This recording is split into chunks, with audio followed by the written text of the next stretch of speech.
O ano de 2016 já está no fim e com ele encerra também o segundo mandato do prefeito de Rio dos Cedros, Fernando Tomazelli, do PP. Por isso, hoje nós vamos conversar com o Fernando para que ele faça uma avaliação desses 8 anos à frente da Prefeitura de Rio dos Cedros. Prefeito Fernando, qual é o balanço, uma análise geral que o senhor faz sobre o seu mandato? Na verdade, eu sempre avalio da seguinte maneira. Acho que quem teve a oportunidade de ter 2 mandatos, a gente acaba tendo uma responsabilidade um pouco maior em ter resultados positivos. Até porque tivemos um primeiro trabalho e experiência, e quando você é candidato a primeira vez, você só faz prometer. Outra coisa não tem, as pessoas têm que confiar ou não em você, porque você é a primeira vez que vai ser. Então você acaba sendo eleito. Aí você desenvolve um trabalho no primeiro mandato, quando você vai à reeleição já não é mais só promessa. Já é avaliado por aquilo que fez. Então, a aprovação não depende do trabalho executado e da expectativa que as pessoas tenham que a gente possa ainda surpreender. Então, eu fico bastante feliz que a avaliação foi bastante positiva, né? Ganhamos a primeira eleição de uma forma muito intensa, tivemos um mandato com uma série de dificuldades nas questões climáticas e tal, mas com resultados positivos. Fomos reeleitos com uma boa votação, mesmo que eram 3 candidatos, e mais do que tudo eu fico feliz, muito feliz de a gente poder fazer ainda a sucessão de uma maneira bastante expressiva. Então a avaliação é das pessoas, né? É claro que, no meu parecer, a primeira coisa foi montar uma equipe boa. Nós tínhamos uma equipe que conseguiu dar resultado, ela foi sendo mudada no andar da caminhada, muitos começaram, outros foram mudados, alguns ainda estão até o momento, mas o resultado, na minha expectativa, superou em alguns setores, outros ficou aquém devido a uma série de fatores, mas no geral, com certeza, a avaliação, digo assim, saio com uma sensação de dever cumprido, né? E, prefeito Fernando, quais foram as principais dificuldades e também as principais superações que você enfrentou aí à frente da prefeitura? Na verdade, entre outras coisas, assim, nós fomos bastante castigados, foram 12 enchentes nesse período, então esse foi o melhor ano em questão de climático. Esse ano de 2016 não tivemos nenhuma incidência de nada, né? Já tivemos um ano que foi 4, em 2011, e realmente isso é dificultoso no sentido de gerar despesas, né, de gerar um problema sério de município econômico, mas por outro lado também te fortalece. Eu acho que a dificuldade fortalece as pessoas e faz com que a gente tenha que se reinventar para poder fazer a coisa caminhar.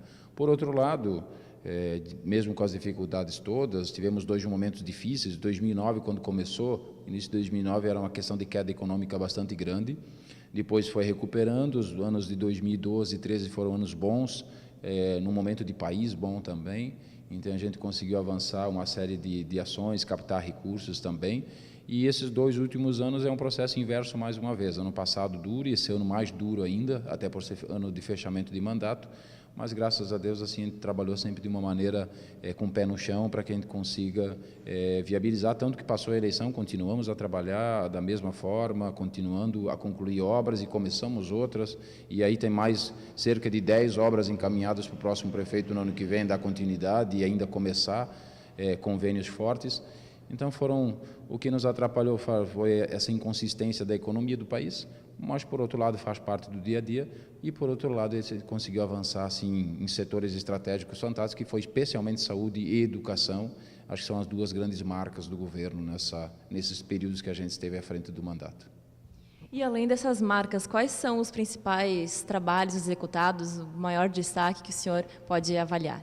Olha, se for colocar na questão de educação especialmente, que é minha experiência pessoal, né? Então acho que a gente sempre focou muito nessa questão, havia a necessidade de se reestruturar todo o modelo de gestão da educação que nós tínhamos. Quando assumi, nós tínhamos escolas ainda isoladas, algumas, nós tínhamos uma estrutura de escolas onde estudava criança de primeira série de primário, primeiro ano, conjunto, aluno terceirão, disputavam o mesmo espaço, e nós tínhamos um desafio grande de criar escolas por idade, série idade. Então, para cada idade, construir uma escola.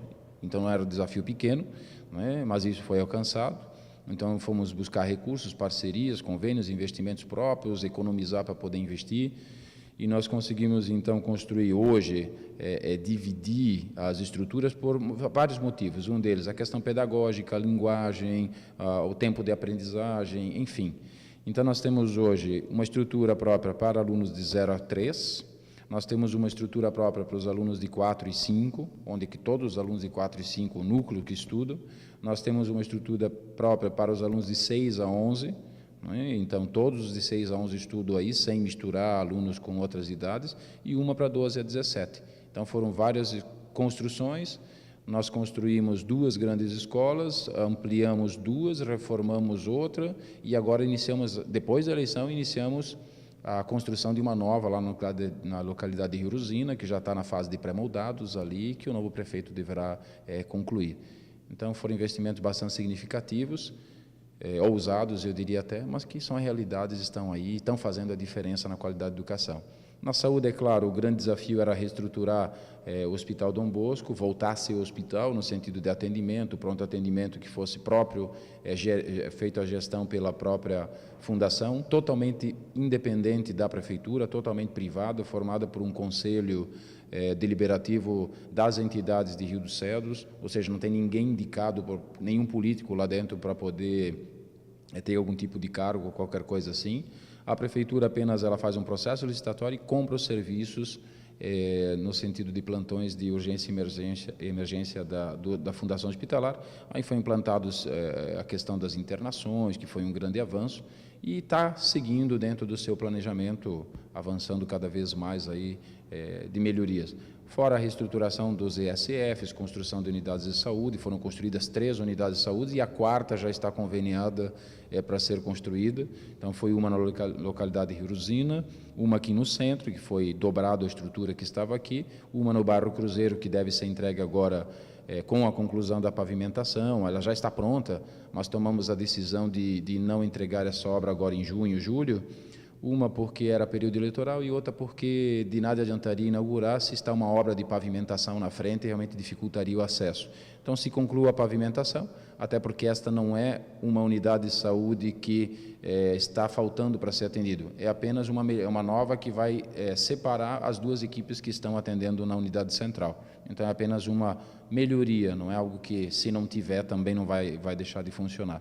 E há uma outra conveniada para ser construída que vai atender o ESF, que envolve as comunidades de São José, Cedro Alto, Rio Esperança, a comunidade mais da região média da cidade que está pela frente, além de toda a estrutura interna. E infraestrutura, algumas obras importantes, o trecho de pavimentação que era um compromisso nosso de fazer até Cedro Alto, inclusive estão trabalhando, semana que vem conclui, começa a última etapa do meiozinho que falta ali, a empresa já tem ordem de serviço, já começaram a puxar o material, e a gente quer concluir foram quase 5 quilômetros ali feito, mais todas as ruas, foram 14, 15 ruas diferentes, praças, enfim, se for citar agora, vai longe, né, o número de obras as pessoas já conhecem, tal. Mas eu gostaria de concluir ainda a pavimentação da Rua Amazonas, né, onde foi feita a ponte aí, que foi um grande avanço aí na questão viária nossa.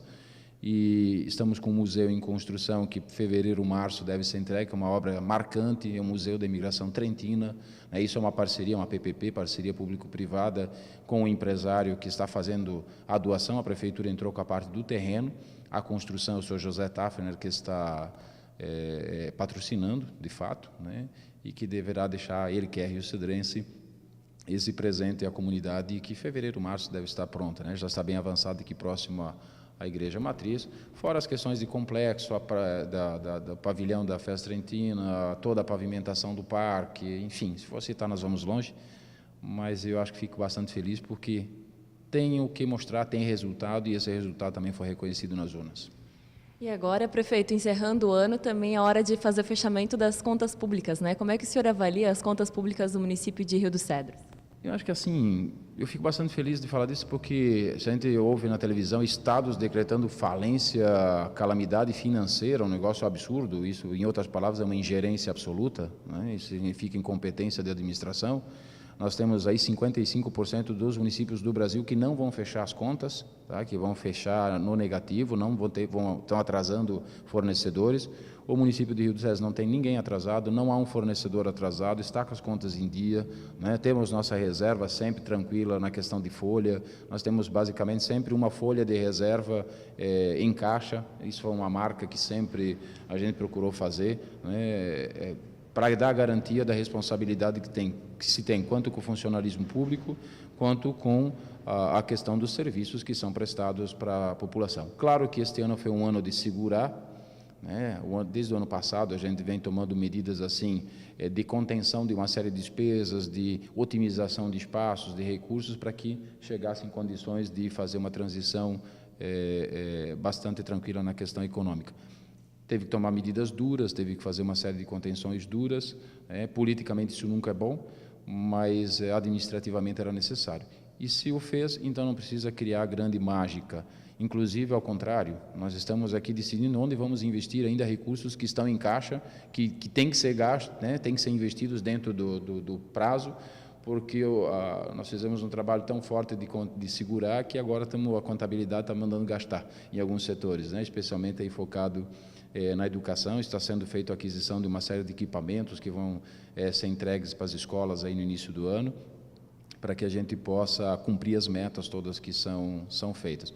O maior desafio sempre foi saúde, né, porque cada vez mais os governos transferem aos municípios a responsabilidade, mas não transferem as receitas para dar conta dessas demandas todas. E claro que, infelizmente, os custos na questão de saúde são absurdos, né? São absurdos, né? Há uma exploração bastante grande em todos os sentidos nos serviços de saúde que a gente compra para poder prestar à comunidade. Basta ir numa farmácia, você vê o preço que estão os medicamentos, né? Basta ter a necessidade de qualquer tipo de exame ou serviço médico. Realmente é um negócio bastante complicado. E a tabela SUS, no que a gente recebe há mais de 20 anos que não tem reajuste nenhum. Então, nós estamos sempre colocando na frente. Quando eu falo nós, somos os municípios de uma forma geral. Mas vamos entregar as contas em ordem, a transição é bastante tranquila, bastante natural, até porque o ex-prefeito Marildo e futuro prefeito temos uma parceria de história política junto de longa data, e mais do que uma parceria, porque tem, e as pessoas atestaram isso, tem condições plenas de dar continuidade, é o atual vice-prefeito, já sabe tudo que está em andamento, então é bem tranquilo e bem natural. É diferente de alguns outros municípios que às vezes têm dificuldade nesse sentido, mas graças a Deus aqui, e também se não fosse com a oposição, faria da mesma forma, sem problema nenhum. E agora, prefeito Fernando, o sentimento é de dever cumprido após esse segundo mandato? Bom, no último dia 8, nós tivemos aqui aqui em Rio dos Cedros, um encontro com os 14 prefeitos, encerramento da Anvi. Esse ano eu sou presidente da Anvi, e realmente essa questão foi colocada. Cada prefeito, para encerrar a reunião, acabou dando seu posicionamento, alguns encerrando 8 anos, alguns que foram reeleitos 4 com a perspectiva de continuidade, outros que acabaram não sendo reeleitos também fazendo sua manifestação. Mas o sentimento de todos, realmente, quando você tem tempos duros e você consegue ir para frente e prosperar, é um sentimento de que se conseguiu dar mais motivo para as pessoas ter orgulho da gente do que não, né? E acho que o grande desafio que nós temos, gestores públicos, aqueles que são responsáveis por aquilo que faz, é querer mostrar resultado, não é? Pô, as pessoas confiarem em você, lhe deram uma missão ali para ser representada, e se você puder honrar essa missão, eu acho que é bastante satisfatório. Claro que a gente gostaria de sempre ir mais adiante, mas eu particularmente, assim, eu tive a felicidade de construir a escola que o meu filho foi na creche, construir a escola quando ele foi para a pré-escola, construir a escola que ele está no ensino fundamental, fez as séries iniciais do ensino fundamental, e agora que ele está nas séries finais, a escola que ele foi também, ou seja, cada ciclo que ele mudou era uma escola nova que ele chegava. Então, a mesma escola que eu pude construir para o meu filho, tive a oportunidade nesses 8 anos, é para todas as crianças de Rio dos Cedros, sem distinção nenhuma, e acho que esse é um testemunho de que a gente realmente acredita no que faz, né? Porque se você acredita para a nossa família e da mesma maneira para todos. Então, saio bastante tranquilo, feliz, podendo olhar nos olhos de qualquer pessoa, e em qualquer local, qualquer festa de comunidade, não precisa desviar ninguém, porque vai pegar o prefeito, eu vou me cobrar de não sei o quê. Então, isso é uma tranquilidade que fico feliz, e dia 1º o meu endereço é o mesmo, estou ali e vou estar participando indiretamente da vida política aqui de Rio dos Cedros, e o novo governo só desejo sucesso, né? E onde puder ajudar, vou ajudar com certeza. E agora o que todo mundo quer saber é o que será do Fernando Tomazelli para o próximo ano. O que será? Eu sou professor, né? Então eu já fiz o requerimento das minhas aulas, né? Eu sou professor efetivo do Estado, sou professor efetivo da Prefeitura, eu sou funcionário da Prefeitura, inclusive, nunca deixei de ter o vínculo aqui. Então, meu destino é voltar a trabalhar da aula. Existem umas propostas em andamento, ainda estão sendo analisadas, poderão ser ainda, pode ser que eu venha aceitar a definição de algumas situações, mas, a princípio, eu vou pelo que eu tenho. né? Não do que eu poderei ser. E do que eu tenho é o que eu sempre fiz, né? Sou professor e é uma grande possibilidade de estar de volta nas salas de aula, os alunos que me esperem. Prefeito Fernando Tomazelli, muito obrigada pela entrevista e bom dia. Bom dia, eu agradeço ao JMV TV, aos internautas aí que nos estão assistindo e acompanham aí todo o trabalho esses anos todos. A gente teve vários momentos aí com a JMV também, ou o próprio Jornal do Médio Vale, e foram espaços importantes para poder divulgar. Vocês mesmos sempre estiveram cobrindo desde desgraça aqui a realizações grandes, né, a obras grandes. Então, são sentimentos que vocês acabam externando e nos oportunizando chegar a mais pessoas para levar essa informação. Obrigado a vocês também.